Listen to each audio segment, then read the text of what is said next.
U Demokratskoj stranci bez žurbe se analiziraju izborni rezultati i utvrđuje odgovornost i krivica za poraz, izjavio je lider stranke Boris Tadić za agenciju Beta.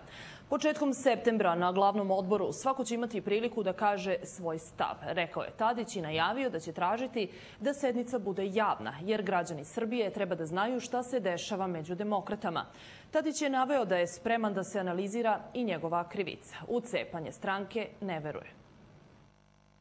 To bi bilo veoma štetno i za Demokratsku stranku, ali mnogo štetnije kada je u pitanju Republika Srbija. Kao što je i štetno da se bilo kakvi nesporazum ili razlike u mišljenjima iznose u javnost. Od toga ima i u koristi samo politički protivnici Demokratske stranke i socijalni protivnici Demokratske stranke. To su ljudi koji su se okoristili 90. godina u ekonomskom smislu, to su predstavnici organizovanog kriminala, to su ljudi protiv kojih se Demokratska stranka suštinski borila svih ovih godina i borit će se i u budućnosti.